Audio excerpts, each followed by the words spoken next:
Hey YouTube, in this video I'm going to be talking about unlocking hip lock, how to feel it.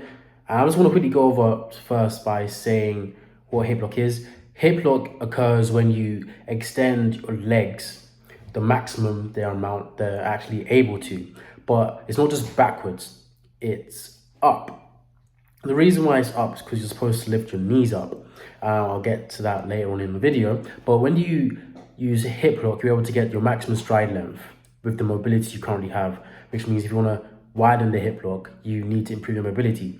Hip lock is very good because it means you're able to maximize your ability with your glutes. And the way you achieve hip lock is by squeezing your glutes and then with your hips, you pull back. And this is whilst you're in with one knee up, so whilst you're in top and sprinting, but you can also do it before then. The earlier you can do hip lock, the better. But there's a second hip lock, which even I'm still trying to chase, which is where you just lift your knee up as high as possible. You'll know whether you've reached hip lock or not because you'll reach this point where everything just tenses up. And if you're able to get to the point where you can predict when this tensing up will be, so you can quickly counteract the movement, you're able to get your maximum stride length and be able to improve your stride frequency. And after a while, obviously, I have to continue to explain, you're going to get faster. So first of all, let me start off by showing what the main hip lock would look like. So you have one leg up, you have one leg up, you squeeze the glute of the leg that's on the floor as hard as you can, and then you pull back with that glute. I mean, not with that glute, with the hip.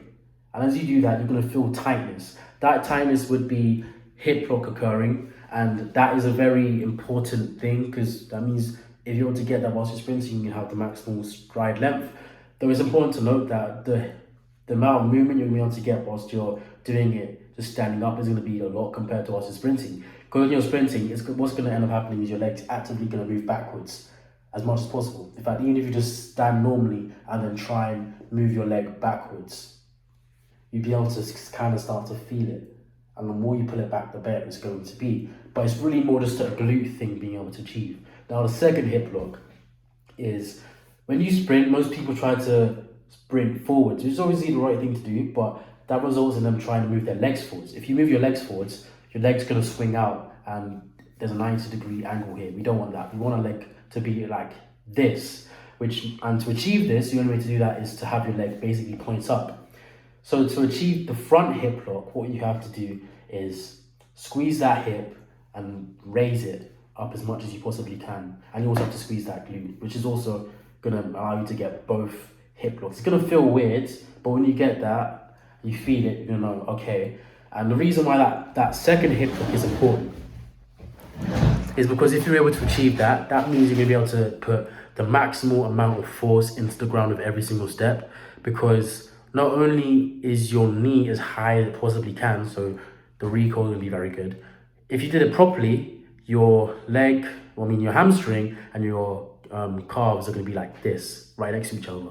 And even if you can't produce any force into the ground, when they're like this, you're going to be able to produce a decent amount of force that will be able to propel you forwards.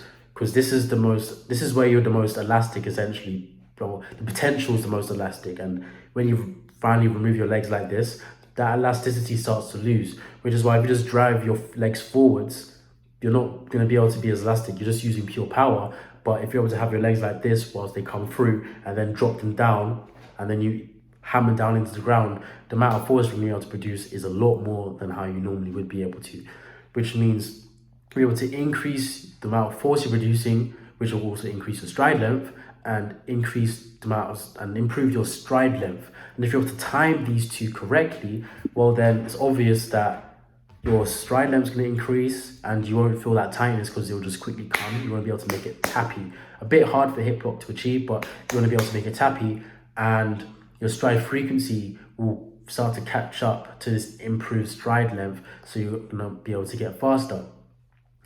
And as long as you're able to achieve this, your speed can only really go up.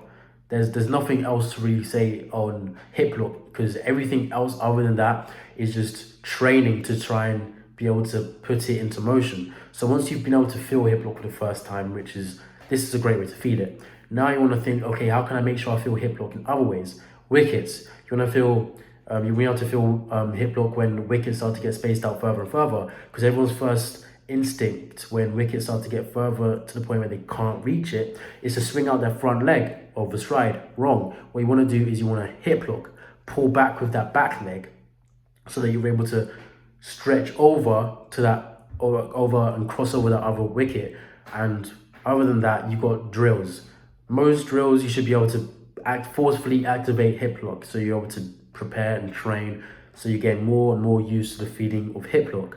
And once you've gotten that down, sometimes during some period of this, you're gonna be able to put it into motion whilst you're actually sprinting. And when you do that, you're gonna be forced to be more patient with every single step you take, which will result in every single step you take being more efficient, because you're able to get the most amount of power out of every step, because you're not just cutting your strides short just so you can feel fast.